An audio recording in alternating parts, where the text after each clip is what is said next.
Hello friends, कैसे हैं आप लोग। आज के इस लेक्चर में हम लोग डिस्कस करने जा रहे हैं अपने वेरिएबल्स को। बेसिकली हम लोग जो है फंक्शन को पिछली वीडियोस में देख रहे थे। आज उसी के साथ एक लिंक हुआ हुआ टॉपिक है। सो अगर हमने जो है वो वेरिएबल्स यूज़ करने हैं फंक्शंस के साथ, तो वो किस तरह यूज़ करेंगे। तो बेसिकली हमारे पास जो वेरिएबल्स होते हैं, हम लोग क्या करते हैं अपने मेन बॉडी के अंदर भी उनको डिक्लेयर कर सकते हैं, या कोई यूज़र डिफाइंड फंक्शन हमने बनाया हुआ है तो उसके अंदर भी हम लोग डिक्लेयर कर सकते हैं, या फिर हम आउटसाइड इन फंक्शंस के भी डिक्लेयर कर सकते हैं। तो इस वजह से हम लोगों ने क्या किया कि हमने वेरिएबल्स को टाइप में एक्सप्लेन कर दिया कि अगर हमारे पास फॉर एग्जांपल आउटसाइड किसी फंक्शन के वेरिएबल्स डिक्लेयर हैं, तो वो हमारे पास ग्लोबल वेरिएबल्स होते हैं। फॉर एग्जांपल अगर मेन फंक्शन के अंदर वो डिक्लेयर हुए हैं या किसी यूज़र डिफाइंड फंक्शन के अंदर वो डिक्लेयर हुए हैं, तो वो किस तरह से ट्रीट किए जाते हैं, वो लोकल वेरिएबल्स की तरह ट्रीट किए जाते हैं हमारे पास। तो आज की इस वीडियो के अंदर हम लोग लोकल वेरिएबल्स को डिस्कस करेंगे।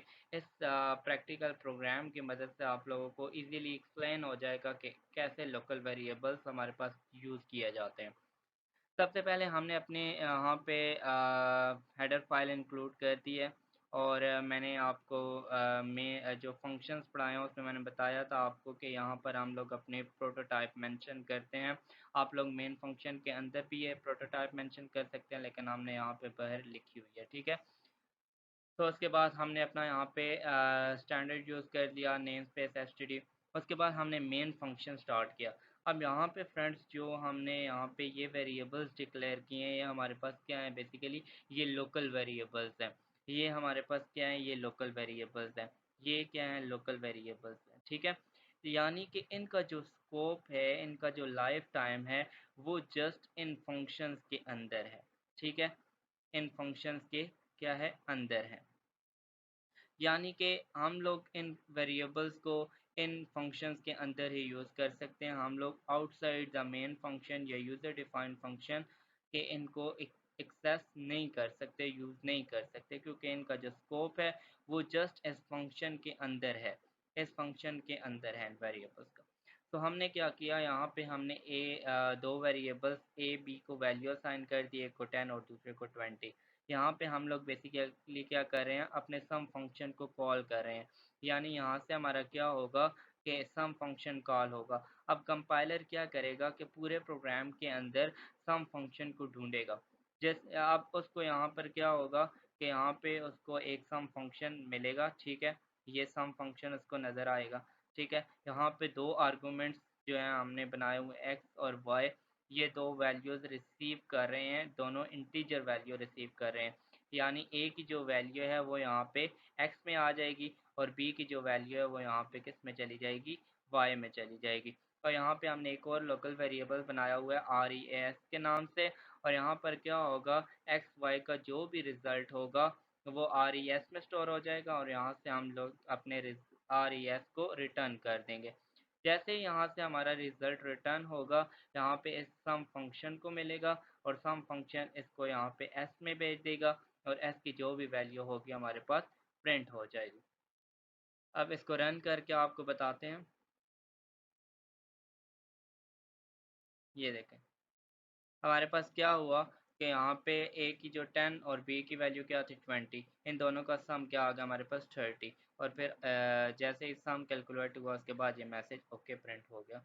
अब मैं बताता हूँ फ्रेंड्स आपको ये इसकी लाइफ टाइम कैसे होती है। जब हम लोग बात करते हैं ना लोकल वेरिएबल का जो लाइफ टाइम है वो कैसे होता है, तो हमारे पास क्या हुआ कि हमारा जो कंपाइलर है उसने सम फंक्शन को देखा, ठीक है। सम फंक्शन ने उससे स्टार्ट किया, सम फंक्शन को देखा, उसके बाद उसने सम फंक्शन की बॉडी के अंदर आया। यहाँ पे उसने जो भी यहाँ पे हो रहा है, ठीक है, जो भी यहाँ पे फंक्शन परफॉर्म कर रहा है वो उसने कैलकुलेट किया, और यहाँ से क्या किया, रिज़ल्ट को रिटर्न कर दिया, ठीक है। अब यहाँ से जो रिज़ल्ट रिटर्न होगा उसको कंपाइलर जहाँ से फंक्शन कॉल हुआ था वहाँ पर लेकर जाएगा, ठीक है। यहाँ पे फंक्शन जहाँ से कॉल हुआ है इधर आएगा, और यहाँ से जो है वो क्या होगा कि इसका जो भी रिज़ल्ट होगा वो इस एक वेरिएबल में स्टोर हो जाएगा। अब फ्रेंड्स क्या जो इम्पोर्टेंट बात है यहाँ पर ये है कि ये जो लोकल वेरिएबल्स हमने बनाए हुए हैं, ये जैसे ही यहाँ से मतलब हमारा कंट्रोल जो है वो रिटर्न करता है रिज़ल्ट को, तो ये जो लोकली वेरिएबल जो ऑटोमेटिकली क्रिएट हो गए थे, वो डिस्ट्रॉय हो जाते हैं, मतलब इनका लाइफ टाइम ओवर हो जाता है, ठीक है। और जो भी इन्होंने वैल्यूज़ जो भी रिज़ल्ट इन्होंने स्टोर किया होता है कंप्यूटर मेमोरी के अंदर, वो क्या हो जाता है, डिस्ट्रॉय हो जाता है, बिकॉज़ इनका जो लाइफ टाइम है जस्ट इस फंक्शन के अंदर है। और जैसे यहाँ ये फंक्शन में इसकी परफॉर्मेंस कंप्लीट हुई, इसके जो वेरिएबल्स थे, लोकल वेरिएबल्स थे, वो क्या हो जाते हैं, डिस्ट्रॉय हो जाते हैं, ठीक है। तो ये इम्पोर्टेंट है यहाँ पे, जब आपसे एक आंसर किया जाता है कि आप लोग जो है बताएं कि life time of local variables किस तरह हमारे पास काम करते हैं, यानी उनका लाइफ टाइम क्या होता है।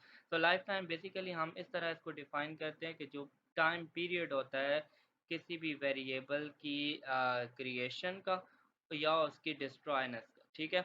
यानी हमारे वेरिएबल्स का जो क्रिएटेड टाइम होता है या उसका डिस्ट्रॉय टाइम होता है, इनके दरमियान जो जितना भी टाइम पीरियड होता है वो उसका लाइफ टाइम होता है, ठीक है, वेरिएबल्स का।